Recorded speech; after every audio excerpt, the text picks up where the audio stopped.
일터 사역의 신학적 기초는 예수 그리스도의 부활입니다. 사실 예수님의 부활은 일터 사역의 기초일 뿐 아니라 우리 신앙 모든 부분에서 기초입니다. 특별히 지난주에는 예수님의 십자가 부활을 통한 하나님의 구원이 혹은 구원의 역사가 어떻게 하나님의 창조 세계 전체를 포함하는가 라는 부분을 살펴보았습니다. 자, 이제 그것에 이어서 오늘이 이제 살펴보면 어떻게 해서 예수님의 부활이 일터 사역의 신학적인 근거인가 기초인가 라는 것을 이제 선명히 보게 될 줄로 믿습니다.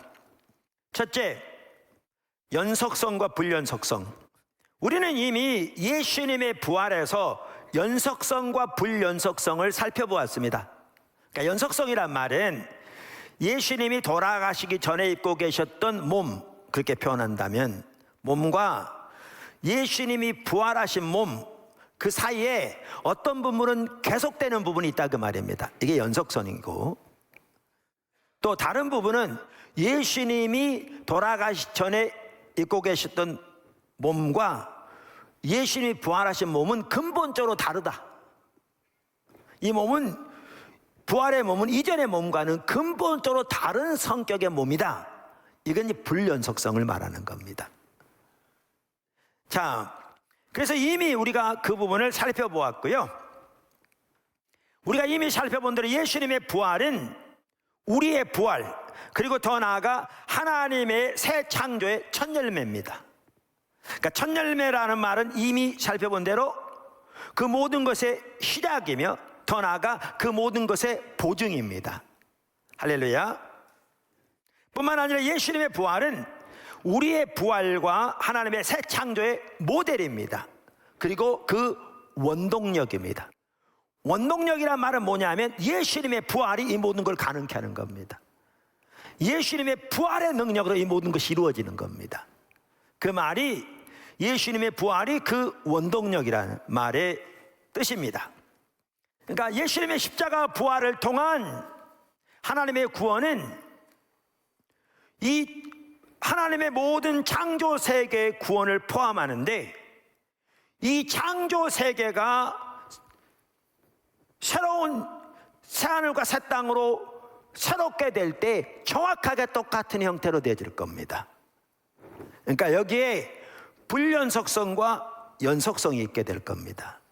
그럼 성경 어디에 그런 부분이 나와 있느냐라는 거죠. 제가 오늘 몇 구절을 볼 겁니다. 그 중에 대표적인 한 구절은 고린도전서 3장입니다. 고린도전서 3장. 오늘 여러분 성경을 잘 읽어보십시오. 3장 12절.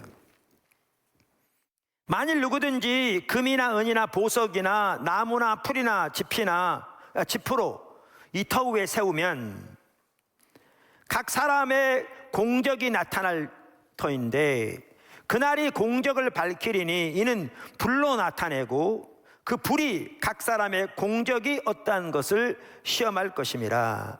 만일 누구든지 그 위에 세운 공적이 그대로 있으면 상을 받고, 누구든지 그 공적이 불타면 해를 받으리니, 그러나 자신은 구원을 받되 불 가운데서 받은 것 같으리라. 여러분, 이 구절은요, 말세 심판의 날에 대해서 말하는 구절입니다.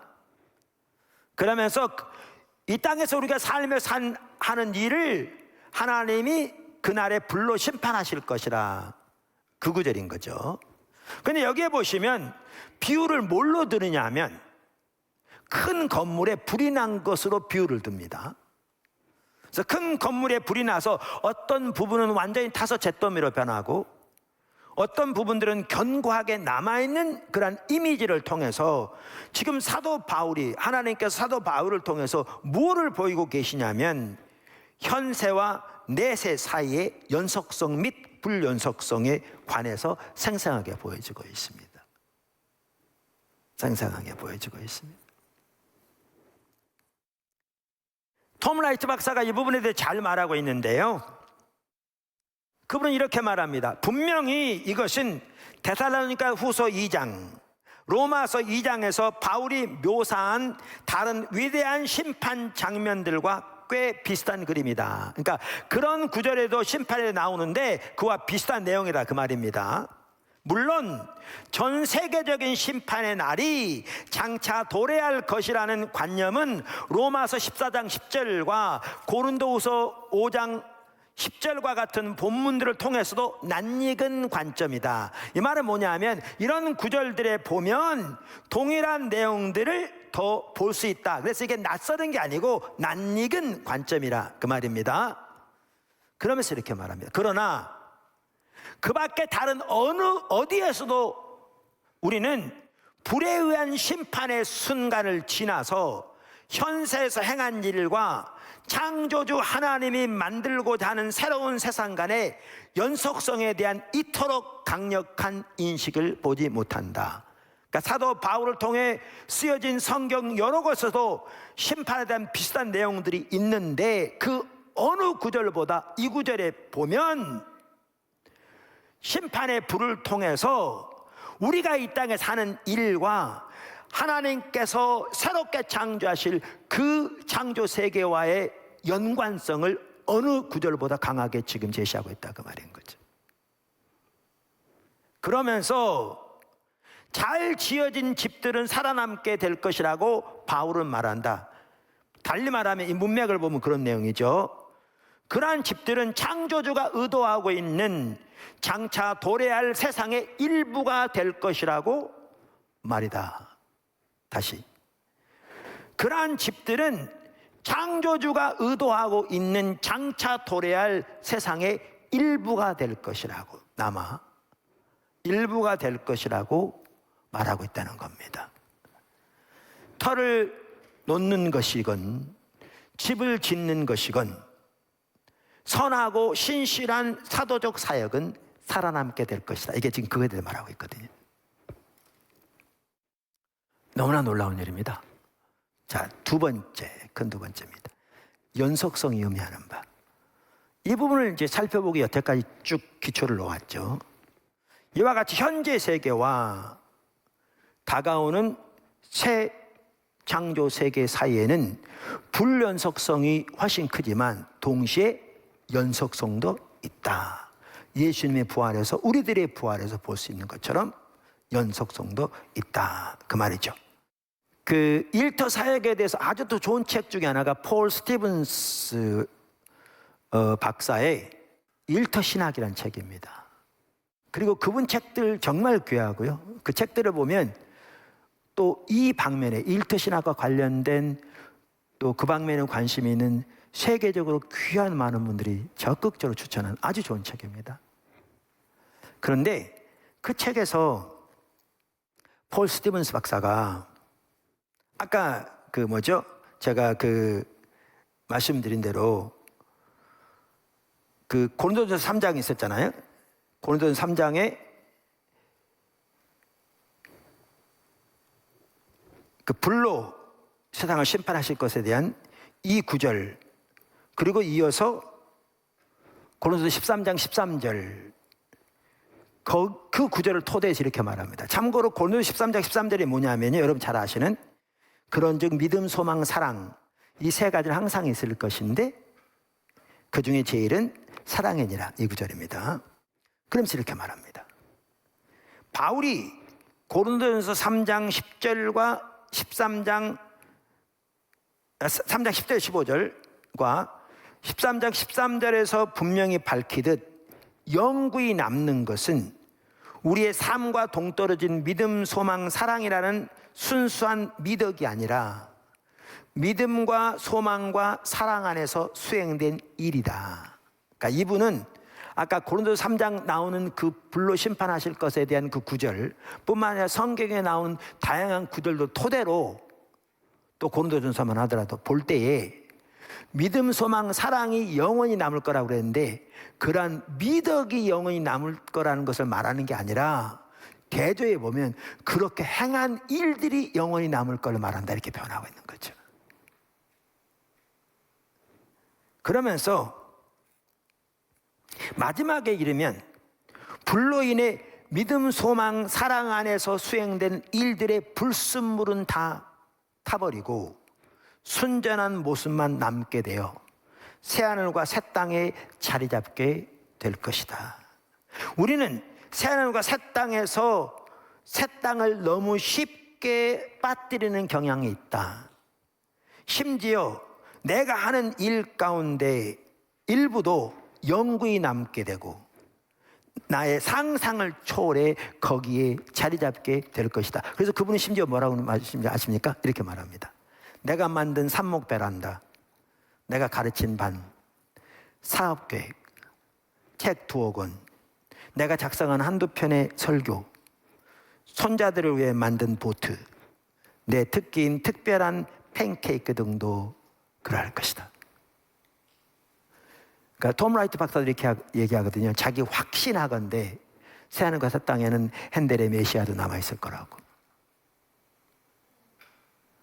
그러니까 여러분들이 이런 얘기를 들으면 그전엔 전혀 들어보지 못한 얘기라 상당히 충격을 받을 수 있어서 뭐야? 그러다 이단? 뭐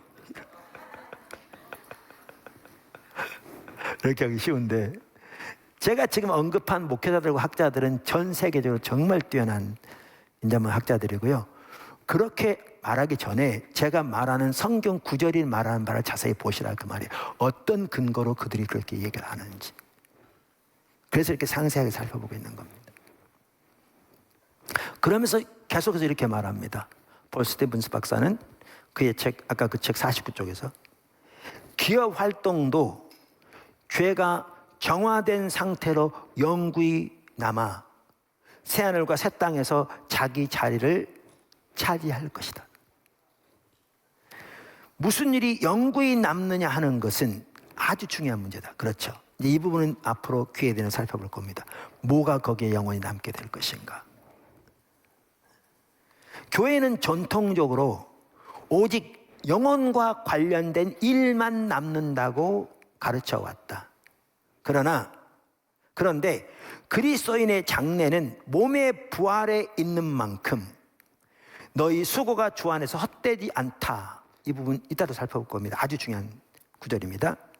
는 말씀을 상기할 필요가 있다. 미로슬라브 볼프가 말하듯이 현재 질서와 장래 질서 사이의 연속성 혹은 불연속성이 일의 신학을 개발하는 데 핵심 사안의 하나다. 바로 여기 일태신학의 기초가 있는 겁니다. 정확하게 똑같이 말하죠. 이로 인해 일부 신학자는 천국에도 마케팅이 있을 가능성이 있다고 생각하게 이르렀다. 저는 의심이 많은 사람이라서요. 제가 성경적으로 확신하지 않으면 안 받아들이는 사람이거든요. 그러니까 이분들이 이렇게 말하는 데는 나름대로 그 일리가 있다고 저는 확신합니다. 아까 구절대로 토대로. 그런데 저는 이런 부분도 있다고 생각해요. 예수님이 5달란트 비유를 말씀하시고 2달란트 비유를 말씀하시고 1달란트 비유를 말씀하셨잖아요. 5달란트 받은 자가 신실하게 남겼더니 5달란트를 추가로 주셨잖아요. 또 우리가 하나님께 드리면 그날에 보화가 있을 거라고 그랬잖아요. 그러면 새하늘과 새 땅에서 이런 일이 없다면 그게 무슨 의미가 있습니까?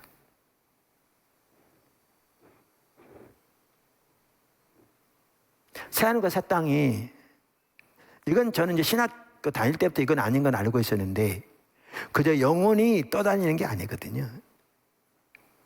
그건 주님이 오시기 전에 중간 상태가 그렇게 있을 수는 있는데요. 그때도 의식이 있고 주님과 함께 있고. 근데 궁극적인 것은 예수님이 재림과 함께 부활을 통해 새하늘과 새 땅 거기서 우리 영원히 살게 될 것이거든요. 그래서 아까 말한 그 주님이 약속하신 그 모든 것들이 그저 영으로 살면서 시간의 개념이 없는 곳에 그저 영원히 사는 거라면 그 하나하나의 의미가 무슨 의미가 있겠냐고요.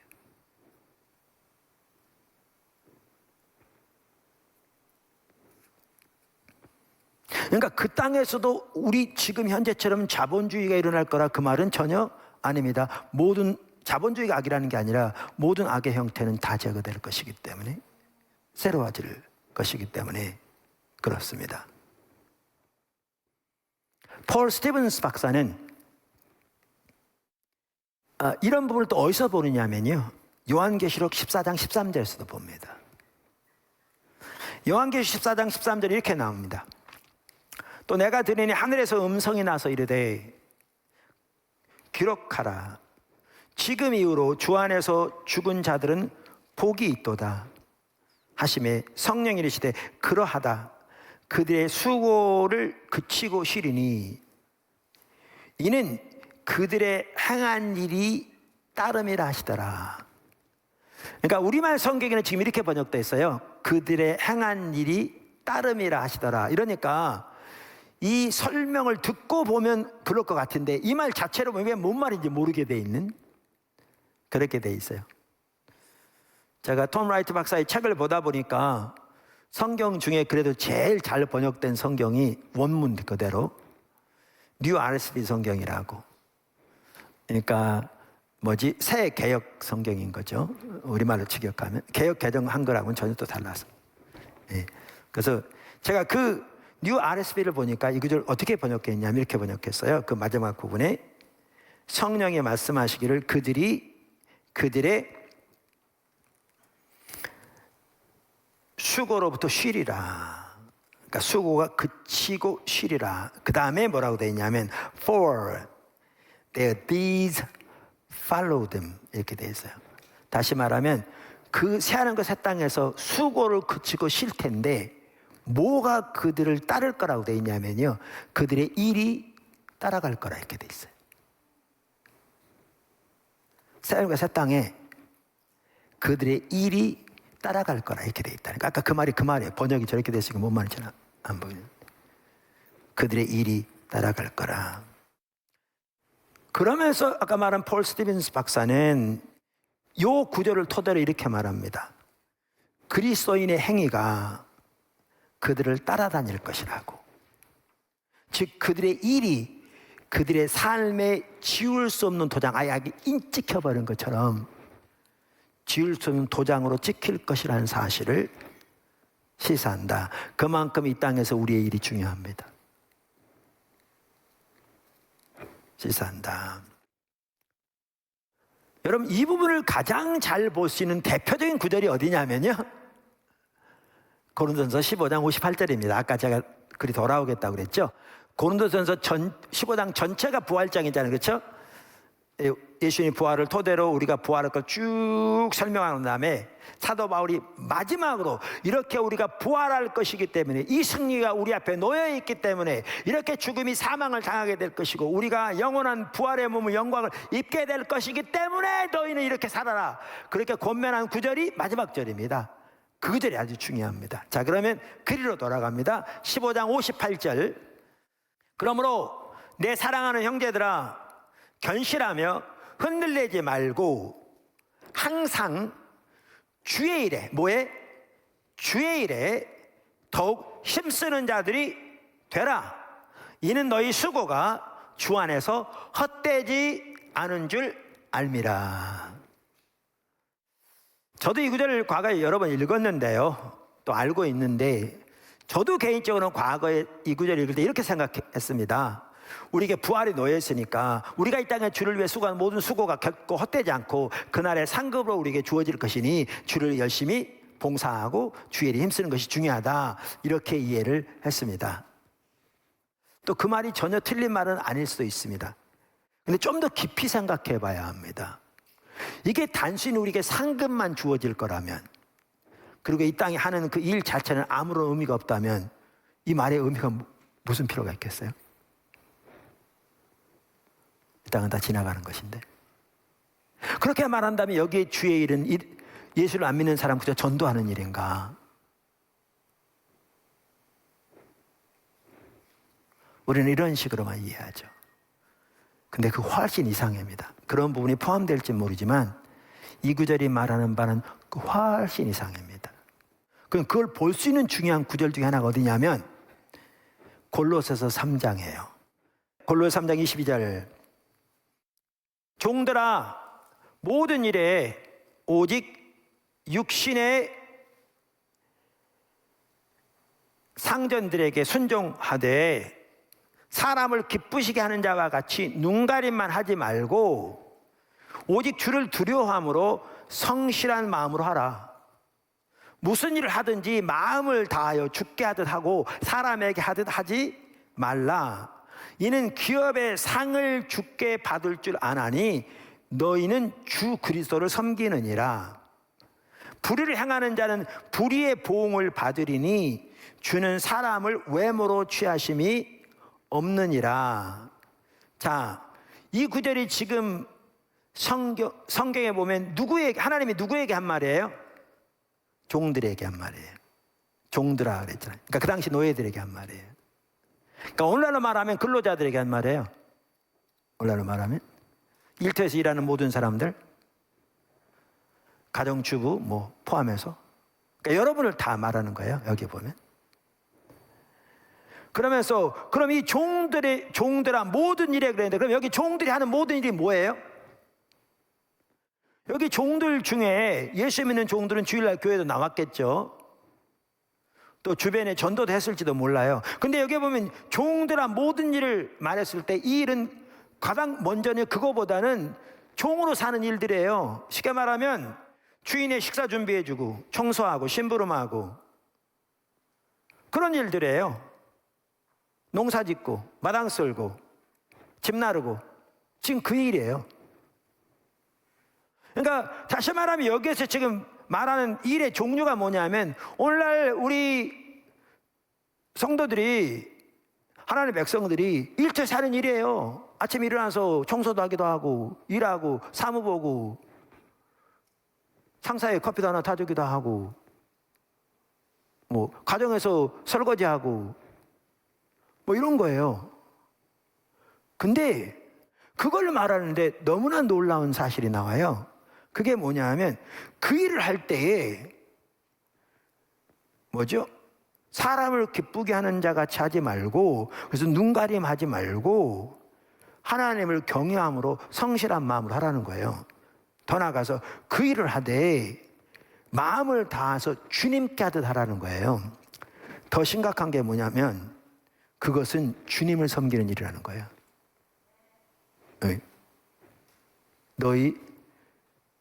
너희는 주 그리스도를 섬기는 일이라. 주님을 섬기는 일이라는 거예요. 더 나아가서 뭐라고 그러냐면 이 일에 따라 상급도 받게 될 것이고 이 일에 따라 그날 심판을 받게 될 거라고 말해요.